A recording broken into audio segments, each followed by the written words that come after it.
तो हेलो मेरे डियर साथियों, आप सबका बहुत बहुत स्वागत है आपके प्यारे से यूट्यूब चैनल गणेशाय वर्ल्ड में। और डियर साथियों, आज की वीडियो में हम पढ़ने वाले हैं भाई संचारण।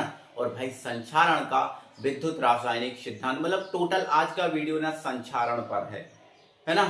कोरेजन जिसको इंग्लिश बोलते हैं, लेकिन अगर आप ना समझो तो भाई संचारण का मतलब जंग लगना होता है। संचारण का मतलब क्या होता है? जंग लगना होता है। जैसे लोहे में जंग लग जाती है ना। और आपने देखा होगा कि अगर हम तांबे का, किसका भाई, तांबे का या फिर कॉपर का, अगर हम कोई हाथ में चूड़ा पहन लेते हैं, चूड़ा है ना, तो हम देखते हैं अगर चूड़ा दबा हुआ रह जाता है तो देखते हैं कि हमारे जो शरीर है या फिर हमारी जो बॉडी है उस पर एक हरा हरा सा, कैसा हरा सा एक निशान पड़ जाता है। वो एक संचारण के कारण ही होता है। किसके कारण होता है? संचारण के। तो संचारण होता क्या है? तो बेटा क्या होता है, जब भी हम किसी धातु को, है ना, जैसे मान के चलो हमारे पास क्या है, एक ये आयरन है, क्या है, मान के चलो हमारे पास आयरन मतलब लोहा है। क्या है? लोहा। अगर हम इस लोहे की धातु को, अगर हम इस लोहे की धातु को वायुमंडल में, किसमें भाई, ये वायुमंडल है ना, ये वायुमंडल, इस वायुमंडल में खुला छोड़ दें, ये जो लोहा है, इस लोहा की धातु को अगर हम, ये आयरन भी बोलते हैं हम इसको, क्या बोलते हैं? आयरन। अगर हम इस आयरन की धातु को किसमें भैया, वायुमंडल में, किसमें, वायुमंडल में ऐसे ही खुला छोड़ दें, है ना, या फिर हम किसी विद्युत अपघट्ट में डुबा दें इसको। विद्युत अपघट्ट मतलब कोई एक रासायनिक पदार्थ उसमें डुबा दें, या मान के चलो पानी में ही डुबा दिया। किसमें डुबा दिया? पानी में ही डुबा दिया। तो क्या होता है भैया, ये जो धातु की जो क्षण है, जो धातु की क्षण है ना, या आयरन की क्षण है, इस धातु की क्षण पर छोटे छोटे छोटे छोटे छोटे छोटे क्या बन जाते हैं? कुछ कण से बन जाते हैं, है ना। अब ये छोटे से छोटे जो कण होते हैं ये कैसे कलर के होते हैं? भूरे कलर के होते हैं। क्या बोलते हैं? भूरे रंग के होते हैं, भूरे रंग के, है ना। और इसी को ही हम बोलते हैं संचारण। इसको ही हम क्या बोलते हैं? संचारण। इस संचारण से क्या होता है? धातु धीरे धीरे धीरे धीरे धीरे धीरे धीरे धीरे नष्ट हो जाती है ना। और फिर कितनी भी मजबूत क्षण हो लोहे की, और अगर वो संचारित है तो हम उसको तोड़ सकते हैं बहुत आसानी से, इजीली। ठीक है ना। तो संचारण क्या है भैया? तो संचारण क्या है? वायु या नमी की उपस्थिति में, वायु या नमी की उपस्थिति में, या फिर वायुमंडल में, या किसी विद्युत अपघट्ट में किसी धातु को जब खुला छोड़ दिया जाता है तो उस धातु के ऊपर एक नवीन परत का निर्माण होता है, एक नई परत का निर्माण हो जाता है, जिसे हम क्या बोलते हैं? संचारण बोलते हैं। और इस संचारण से धातु जो है ना धीरे धीरे नष्ट हो जाती है। अब ये तो समझ में आ गया संचारण क्या होता है, ठीक है ना। लेकिन मेरे भाई अगर मैं आपसे बात करूं, देखो देखो, संचारण तो भाई सभी धातुओं में होता है, संचारण तो सभी धातुओं में होता है, लेकिन कुछ विशिष्ट धातुओं को छोड़ दिया जाए, जैसे आपका प्लेटिनम है। क्या है? प्लेटिनम है ना। गोल्ड है। क्या है? गोल्ड। गोल्ड का संकेत क्या होता है? तो गोल्ड का संकेत होता है भैया ए। या फिर मान के चलो सिल्वर हुआ, चांदी, सिल्वर क्या हुआ? चांदी। चांदी का संकेत क्या है? एक। तो अगर कुछ विशिष्ट धातुओं को छोड़ दिया जाए तो इनमें संचारण की दर विशिष्ट, है ना, ज्यादा होती है। अगर इनको छोड़ दिया, देखो मैं ये नहीं कह रहा हूं कि संचारण इनमें नहीं होगा, संचारण इनमें भी होगा, लेकिन इनमें जो संचारण है वो थोड़ा कम होगा, इसमें थोड़ी जंग है ना वो कम लगेगी। संचारित तो ये भी होंगे, है ना। लेकिन इनके अलावा अगर अन्य धातुओं को देखा जाए तो अन्य धातुओं में संचारण की दर क्या होती है? ज्यादा होती है। ठीक है। अच्छा, संचारण के उदाहरण क्या है? तो भैया लोहे में जंग लगना, है ना, या फिर जो तांबा होता है, तांबे पर हरी परत का बनना, ये संचारण। क्या है ये? संचारण। तो संचारण में सर होता कैसा है, कैसे जंग का निर्माण होता है, ये और बता दो। तो इसके लिए बेटा हमें संचारण का सिद्धांत पढ़ना पड़ेगा। क्या पढ़ना पड़ेगा? संचारण का सिद्धांत। तो आप बेटा नई हेडिंग डाल दो, संचारण का विद्युत रासायनिक। देखो यहाँ थ्योरी लिखी हुई आ रही होती है ना, ये आप अपनी कॉपी में लिख लिया करो, है ना। तो संचारण का भैया हम पढ़ रहे हैं आप क्या? विद्युत रासायनिक सिद्धांत। तो सबसे पहले तो ये सुन लो कि भाई ये सिद्धांत जो है ना, अशुद्ध धातुओं का संचारण, मतलब इस सिद्धांत की सहायता से हम क्या कर सकते हैं? अशुद्ध धातुओं का संचारण बहुत आसानी से ज्ञात कर सकते हैं, है ना। क्योंकि संचारण एक रासायनिक प्रक्रिया है। संचारण कौन सी प्रक्रिया है बेटा? एक रासायनिक प्रक्रिया है। संचारण कौन सी प्रक्रिया है? एक रासायनिक प्रक्रिया है। इसमें क्या होता है बेटा, जो धातु होती है ना, धातु की सतह पर छोटे छोटे छोटे छोटे, लिख रहे हैं ना, छोटे छोटे एक सेल बन जाते हैं। सर ये सेल कैसे बन जाते हैं?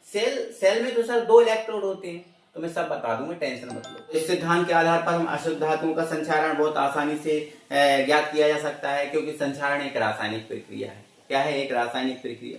इसमें क्या होता है बेटा?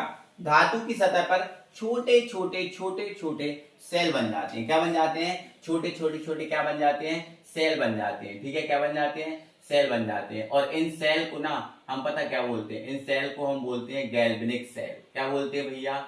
गैल्वेनिक सेल बोलते हैं। ठीक है ना? अब गैल्वेनिक सेल तो बोलेंगे। अब सेल है तो भैया इसमें इलेक्ट्रोड भी होंगे, विद्युत अपघट भी होगा। हाँ बिल्कुल होगा, बिल्कुल होगा। तो बेटा इसमें ना ये जो सेल बनता है ना, इसमें जो शुद्ध धातु है, ये जो दिख रही है ना शुद्ध धातु, आयरन है, ये शुद्ध धातु एनोड का काम करती है। किसका काम करती है भैया? एनोड का काम करती है। शुद्ध धातु काय का काम करती है? एनोड का काम करती है। और जो नमी युक्त, या फिर मैं ऐसा बोलूं अशुद्धि, जो अशुद्धि है ना इसमें, अब अशुद्धि किसकी है? अशुद्धि किसकी है? तो भैया अशुद्धि है आपकी H2O की है ना, O2 की है, CO2 की है। ये जो अशुद्धि है, ये अशुद्धि है। ये क्या है? ये अशुद्धि। अशुद्धि इसमें किसकी रहेगी? नमी की रहेगी, वायु की रहेगी, कार्बन डाइऑक्साइड की रहेगी। ये जो अशुद्धि है, ना, ये भैया कैथोड का काम करती है। किसका काम करती है? कैथोड का काम करती है। ठीक है सर, एनोड भी मिल गया, कैथोड भी मिल गया। सर विद्युत अपघट, तो विद्युत अपघट में बेटा जो नमी युक्त O2 है, नमी युक्त क्या है? O2, ये इतना अकेला है ना, मतलब यहां लिख दे रहा हूं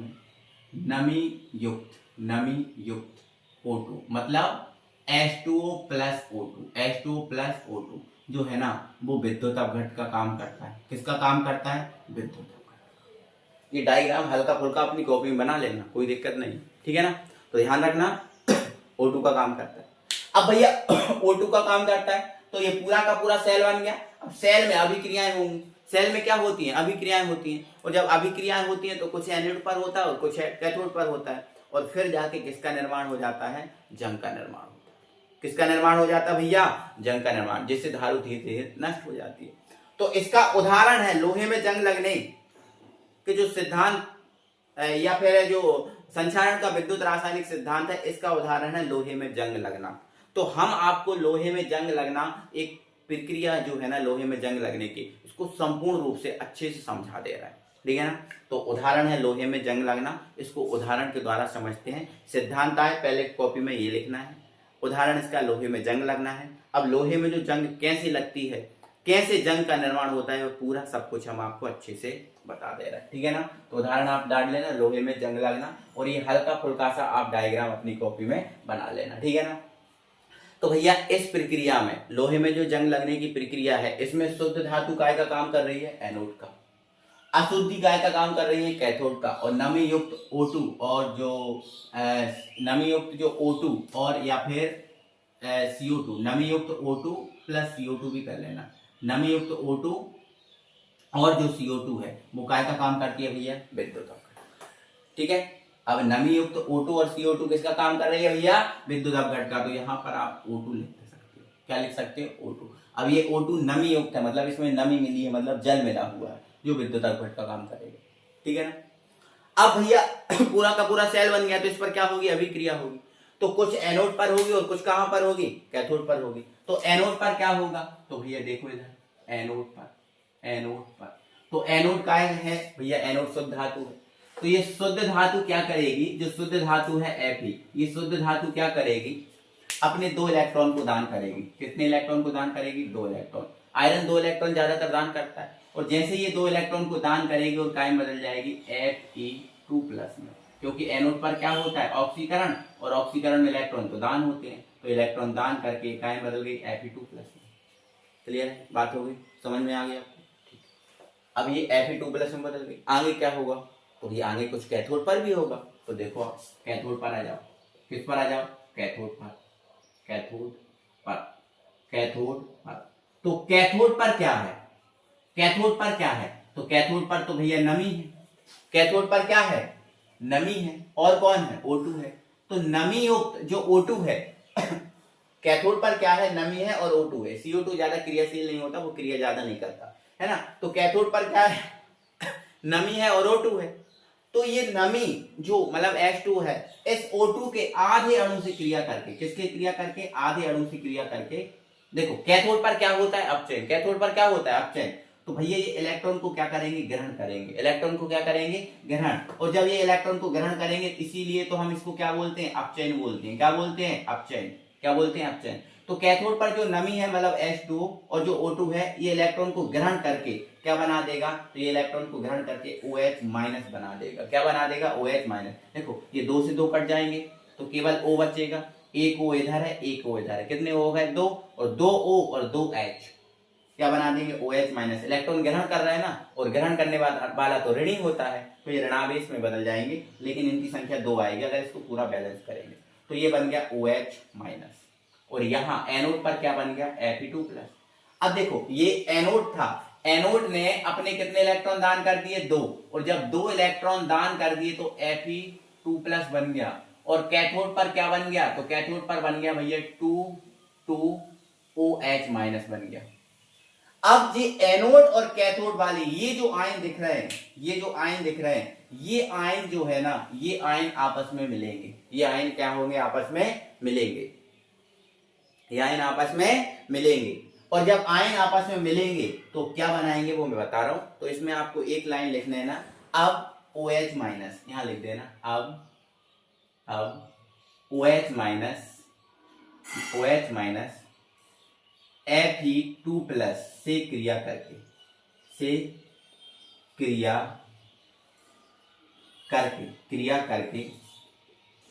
FeOH का होल ट्वाइस बनाता है, ठीक है ना। तो अब आगे क्या होगा, जब एनोड कैथोड पर क्रिया हो जाएगी तो जो Fe2 प्लस है OH माइनस से क्रिया करेगा। तो देखो मैं यहां करा दे रहा हूं, Fe2 प्लस OH माइनस से क्रिया करेगा और क्या का निर्माण कर देगा भैया, FeOH का होल ट्वाइस, जो होगा फेरस हाइड्रोक्साइड, जिसको हम क्या बोलते हैं, फेरस हाइड्रोक्साइड आप लिख सकते हो। अब यहां पर ये जो रॉड है, इस पर क्या बन गया, इस पर बन गया भैया FeOH का होल ट्वाइस, जब इन दोनों संयोग किया। लेकिन आप ये बताओ, क्या नमी, अब ऐसा होने के बाद क्या नमी बंद हो जाएगी आना, क्या अब नमी के संपर्क में नहीं आएगा, तो नहीं सर, ऐसा तो नहीं है, नमी के संपर्क में तो आता रहेगा ये। तो आगे ये जो FeOH का होल ट्वाइस है, फिर से नमी से क्रिया करेगा, और फिर से जब नमी से क्रिया अगर करेगा तो फिर से ये जंग का निर्माण कर देगा। किसका निर्माण कर देगा, जंग का निर्माण कर देगा, ठीक है। देखो अब FeOH का होल ट्वाइस नमी युक्त O2 से क्रिया करके, नमी युक्त O2 से क्रिया करके जंग का निर्माण करता है, तो अब जो FeOH का होल ट्वाइस है, फिर से नमी युक्त O2 से क्रिया करेगा, क्योंकि नमी तो आ ही रही होगी, O2 भी आ ही रहा होगा। तो आगे जो FeOH का होल ट्वाइस है, ये नमी युक्त O2, मतलब O2 से तो क्रिया करेगा, लेकिन ये O2 नमी युक्त होगी, मतलब इसमें नमी होगी, मतलब जल होगा। और जैसे ये जल से क्रिया करेगा तो किसका निर्माण कर देगा, Fe2O3.3H2O, और ये है भैया, ये है जंग का सूत्र।